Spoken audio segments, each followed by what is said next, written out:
नमस्ते भाइयों। निर्भय मार्ग में आपका स्वागत है, जहां हम पुरुषों के लिए सच्चाई, ताकत और आत्मसम्मान की बात करते हैं।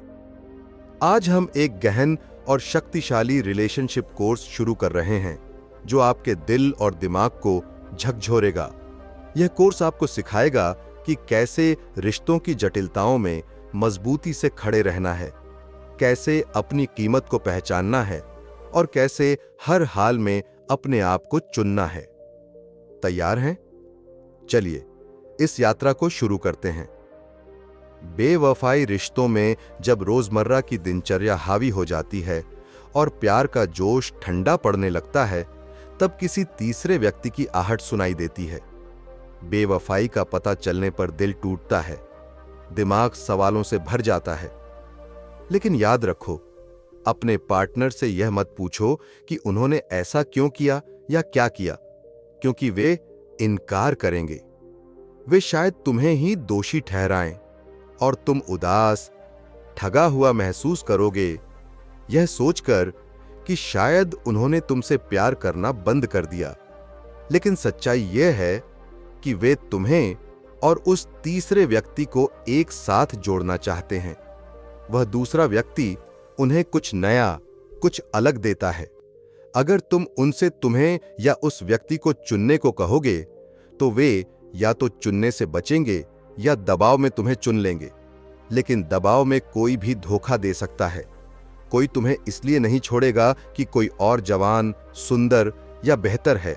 नहीं, हर कोई धोखा खा सकता है और हर कोई धोखा दे सकता है, पुरुष हो या महिला। बेवफाई के कारण सामाजिक कारणों में पुरुषों के लिए एक से अधिक पार्टनर रखना अक्सर प्रशंसा का विषय बन जाता है। रिश्ते में एकरसता भी इसका कारण हो सकती है। तुम एकरसता से बच सकते हो, लेकिन यह स्वीकार करो कि तुम हमेशा उतनी ऊर्जा, समय या संसाधन नहीं जुटा पाओगे कि रिश्ता हर पल रोमांचक रहे। कुछ लोग उस चिंगारी, उस नयापन की तलाश में भटकते हैं जो उन्हें अपने पार्टनर में नहीं मिलता। असुरक्षा भी एक बड़ा कारण है। कुछ पुरुष सोचते हैं, अगर मेरे पास और महिलाएं हैं तो मैं और मर्दाना हूं। और महिलाएं सोचती हैं, अगर मेरे पास और पुरुष हैं तो मैं और आकर्षक हूं। गलतियां जो बचानी हैं, बेवफाई का पता चलने पर हंगामा मत मचाओ। ना कोई सीधा टकराव, ना अपमान, ना नाटक। यह उन्हें उनकी गलती स्वीकार करने के लिए मजबूर नहीं करेगा। अगर तुम उस तीसरे व्यक्ति के घर जाओगे, तो शायद वे तुम्हारे पार्टनर के सामने खुद को पीड़ित दिखाएं या तुम्हें ही गलत ठहराएं। अपने बच्चों को तुरंत इस झगड़े में मत लाओ। अपने पार्टनर को उनके सामने बुरा मत दिखाओ, क्योंकि अगर तुम बाद में सुलह कर लोगे तो बच्चों के मन में भ्रम पैदा होगा। उन्हें वापस जीतने की कोशिश भी मत करो। वे इस वक्त किसी और पर केंद्रित हैं और तुम्हारे सारे प्रयास शायद ठुकरा दिए जाए। जासूस बनने की भी जरूरत नहीं। हर पल उनकी जांच पड़ताल तुम्हें सुकून नहीं देगी। और हां, भविष्यवक्ताओं के पास मत जाओ, वे सिर्फ तुम्हारा पैसा लूटेंगे। बेवफाई से उबरने का रास्ता, इस दर्द से उबरने के लिए पहले यह समझो कि बेवफाई कितनी गहरी थी, इसने तुम्हें कैसे प्रभावित किया। इसके लिए थेरेपी एक बेहतरीन रास्ता है। सबसे जरूरी है पन्ना पलटना। अपने दिल को आजाद करो ताकि भविष्य में तुम फिर से प्यार को एक मौका दे सको। ईर्ष्या क्या है?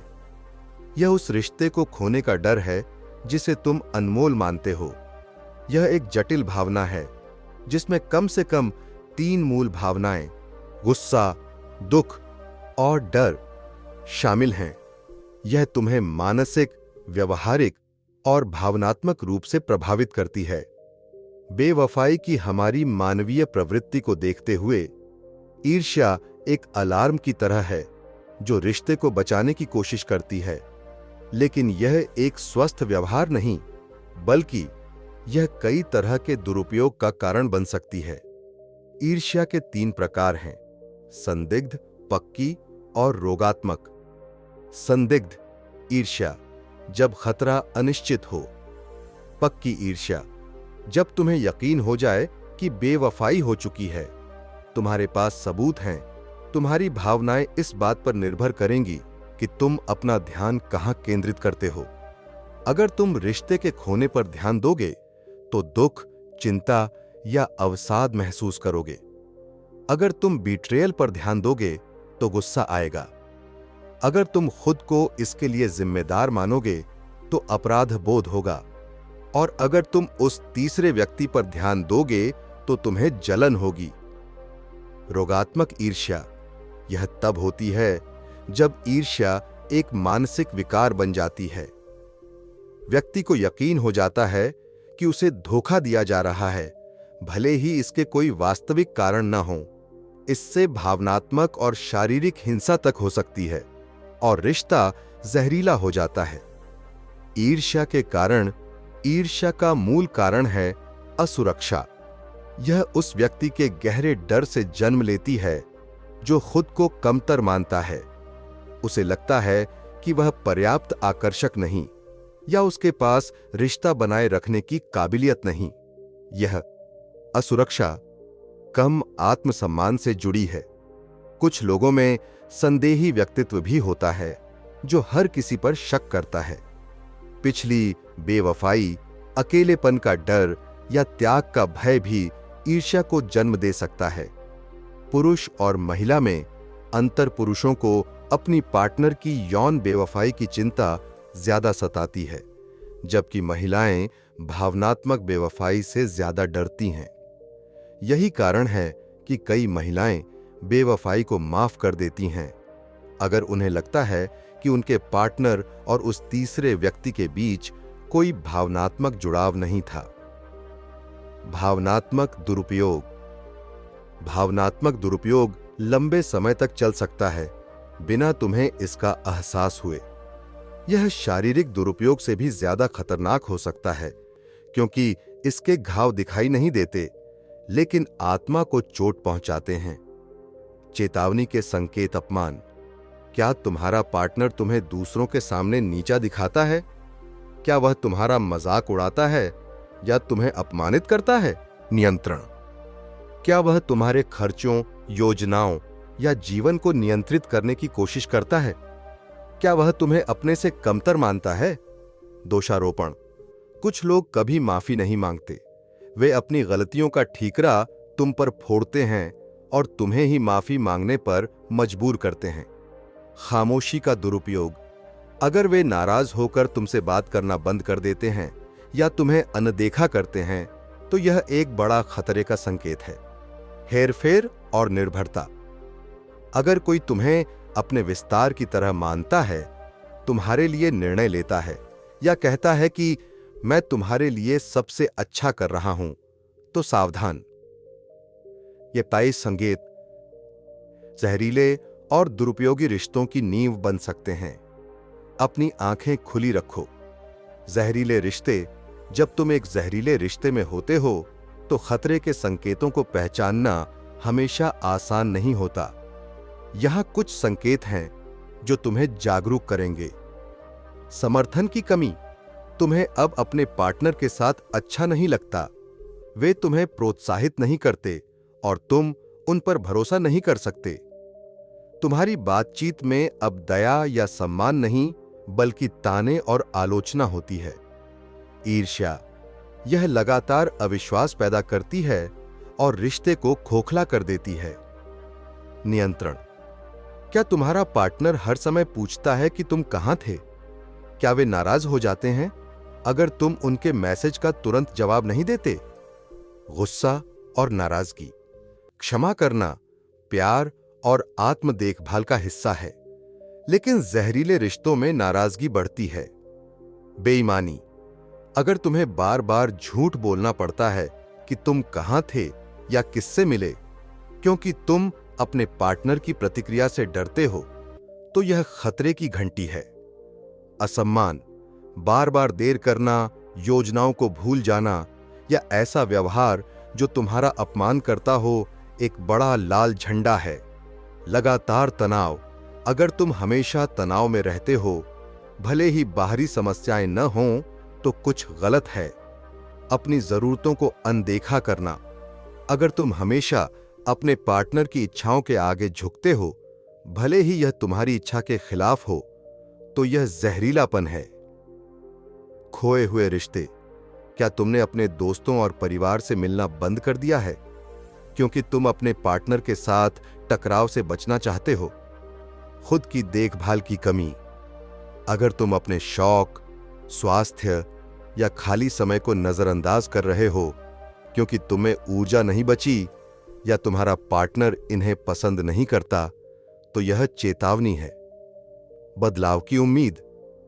अगर तुम सिर्फ इसलिए रिश्ते में बने हुए हो क्योंकि तुम्हें शुरुआती अच्छे दिन याद हैं, या तुम सोचते हो कि अगर तुम बदल जाओगे तो वे भी बदल जाएंगे, तो यह एक जाल है। जहरीले रिश्ते बनाम दुरुपयोग। जहरीले रिश्ते अस्वस्थ होते हैं, लेकिन जरूरी नहीं कि वे हमेशा दुरुपयोगी हों। जहरीलेपन में दोनों पार्टनर का व्यवहार गलत हो सकता है, लेकिन दुरुपयोग में एक व्यक्ति दूसरे पर नियंत्रण और शक्ति हासिल करना चाहता है। यह धीरे धीरे चालाकी से शुरू होता है। इसे पहचानना मुश्किल हो सकता है, खासकर अगर रिश्ता पहले से ही जहरीला हो। घोस्टिंग। घोस्टिंग क्या है? यह तब होता है जब कोई व्यक्ति रिश्ता खत्म करना चाहता है और बिना कोई निशान छोड़े गायब हो जाता है। तुम्हें कुछ पता नहीं चलता। तुम फोन करते हो, मैसेज करते हो, लेकिन जवाब नहीं मिलता। वे बस चले जाते हैं, यह सोचकर कि दूरी उन्हें सफाई देने या बुरे वक्त से बचा लेगी। घोस्टिंग के परिणाम तुम भ्रमित हो सकते हो, क्योंकि तुम्हें नहीं पता कि रिश्ता सचमुच खत्म हुआ या नहीं। तुम चिंतित हो सकते हो, यह सोचकर कि शायद उस व्यक्ति को कुछ हो गया, या तुम इतना आहत हो सकते हो कि खुद को दोष देने लगो, यह सोचकर कि तुम पर्याप्त नहीं थे। क्या करें? घोस्टिंग को समझो, इसे बचकाना, अपरिपक्व और स्वार्थी मानो। एक सच्चा पुरुष जीवन की चुनौतियों का सामना करता है, बहाने नहीं बनाता। याद रखो, तुम उस व्यक्ति के लायक नहीं जो तुम्हारे भावनात्मक स्तर पर नहीं है। तुम बेहतर के हकदार हो। तुम्हें सम्मान और गंभीरता चाहिए। अगर वह व्यक्ति वापस आए तो सावधान रहो, वे तुम्हारे ठीक हुए घावों को फिर से खोल सकते हैं। दूसरा मौका मत दो। प्रतिबद्धता का डर। जो लोग प्रतिबद्धता से डरते हैं, उनके मन में क्या चलता है? वे प्यार से डरते हैं। उन्हें लगता है कि जो 100% देता है वही सबसे ज्यादा दुखी होता है। उन्हें अपनी आजादी खोने का डर होता है। वे सोचते हैं कि प्रतिबद्धता उन्हें जकड़ देगी या उनका पार्टनर बाद में ईर्ष्यालु और अधिकारवादी हो जाएगा। कुछ लोग यह भी डरते हैं कि अगर उन्होंने अपना दिल खोल दिया तो दूसरा व्यक्ति उन्हें ठुकरा सकता है। इसलिए वे खुद को बचाने के लिए प्रतिबद्धता से इनकार करते हैं। कुछ लोग सोचते हैं कि वे अभी तैयार नहीं हैं, कि प्रतिबद्धता उनके लिए बहुत बड़ी जिम्मेदारी है। अगर तुम्हें प्रतिबद्धता से डर लगता है तो अपने पार्टनर को पहले ही बता दो, वरना तुम उनके दिल को तोड़ने के जिम्मेदार होगे। याद रखो, चाहे तुम कितने लोकप्रिय हो, अगर तुम प्रतिबद्धता से बचते रहे तो तुम अकेले और खाली महसूस करोगे। एक गहरा रिश्ता जोखिम भरा हो सकता है, लेकिन यह संतुष्टि भी देता है। प्रतिबद्धता से डरने वाले के लिए क्या करें? सबसे पहले, गिड़गिड़ाओ मत। ना जिद करो, ना यह साबित करने की कोशिश करो कि तुम ही सही हो। इससे सिर्फ ठुकराहट और त्याग का एहसास होगा। अपनी भावनाओं को उस रिश्ते में ना लगाओ जो सिर्फ सतही रहने वाला है। अगर तुम्हें लगता है कि वह व्यक्ति नहीं बदलेगा, तो समय रहते समझदारी से फैसला लो, वरना तुम्हारा दिल टूटेगा। लोग ब्रेकअप क्यों करते हैं? ब्रेकअप के कारण कई हो सकते हैं। मूल्यों में अंतर, संवाद की कमी, बेवफाई या जीवन की सामान्य चुनौतियां, ये सब प्यार को धीरे धीरे खत्म कर देते हैं। लेकिन सामाजिक और सांस्कृतिक कारणों को भी नजरअंदाज नहीं किया जा सकता। कुछ प्रमुख कारण। सशर्त प्रतिबद्धता, जब तक कुछ बेहतर न मिले तब तक का वादा। बेवफाई, जैसा कि हमने पहले बात की। झूठ, जैसे बिना बताए पैसे का इस्तेमाल करना। समर्थन की कमी, जो रिश्ते में दूरी पैदा करती है। यौन रुचि की कमी, यह भी दूरी का कारण बनती है। असम्मान या अन्याय, जैसे घर के कामों में असंतुलन। स्वार्थ, जो रिश्ते को खोखला करता है। टूटे हुए वादे, जो भरोसा तोड़ते हैं और निराशा लाते हैं। ब्रेकअप के बाद के चरण। डॉ एलिजाबेथ कुबलर, एक स्विस अमेरिकी मनोचिकित्सक, कहती हैं कि भावनात्मक शोक उसी तरह की प्रतिक्रियाएं पैदा करता है जैसे किसी प्रियजन की मृत्यु। यह तुम्हारे जीवन में संरचनात्मक बदलाव लाता है। ब्रेकअप का प्रभाव। शारीरिक प्रतिक्रियाएं, घबराहट, सीने में जकड़न, सांस लेने में तकलीफ, मांसपेशियों में कमजोरी, मुंह सूखना, अनिद्रा, रोना, थकान, भूख न लगना, ऊर्जा की कमी। भावनात्मक प्रतिक्रियाएं, अपराध बोध, चिंता, असहायता, दुख, गुस्सा, भ्रम, दर्द, हताशा, अकेलापन, ईर्ष्या। ये तनाव, चिंता और अवसाद जैसे विकार पैदा कर सकते हैं। मानसिक प्रतिक्रियाएं, जुनूनी विचार, आत्मनिंदा, असुरक्षा, जीवन के प्रति उदासीनता, अविश्वास, भ्रम, अक्षमता के विचार। व्यावहारिक प्रतिक्रियाएं, ब्रेकअप के तुरंत बाद गिड़गिड़ाना, पीछा करना, फोन करना, मैसेज करना, सब कुछ त्याग से बचने के लिए। भावनात्मक शोक के चरण। आघात, घटना से आश्चर्य, इनकार, अविश्वास और सबूत तलाशना। यह एक छोटा चरण है जहां व्यक्ति रिश्ते को बचाने की हर कोशिश करता है। हताशा, गुस्सा, जब तुम्हें लगता है कि चीजें बदल गई हैं। गुस्सा पार्टनर या खुद पर हो सकता है। सौदेबाजी, रिश्ते को वापस पाने की उम्मीद में वादे करना। अवसाद, जब तुम स्वीकार करते हो कि ब्रेकअप वास्तविक और अंतिम है। यह लंबा चरण हो सकता है। स्वीकृति, जब तुम ठीक होने लगते हो और जीवन फिर से अर्थपूर्ण लगता है। निष्कर्ष, हर भावनात्मक शोक बुरा नहीं होता। अगर तुम इसे सही तरीके से संभालो तो यह तुम्हें जीवन और भविष्य के रिश्तों के लिए बड़े सबक देगा। निर्भय मार्ग का अंतिम संदेश। भाइयों, यह कोर्स तुम्हें सिखाता है कि रिश्तों में अपनी कीमत को कभी मत भूलो। बेवफाई, ईर्ष्या, दुरुपयोग, जहरीलेपन, घोस्टिंग, प्रतिबद्धता के डर या ब्रेकअप, हर चुनौती तुम्हें मजबूत बनाती है। अपने आत्मसम्मान को सबसे ऊपर रखो। तुम्हें कोई ठुकराए तो उसे जाने दो। तुम्हारा मूल्य तुम्हारे भीतर है, ना कि किसी और की नजरों में। नीचे कमेंट करो, मैं खुद को चुनता हूं। अगले एपिसोड के लिए निर्भय मार्ग को सब्सक्राइब करो और बेल आइकन दबाओ। हम फिर मिलेंगे एक नई ताकत और नई सीख के साथ।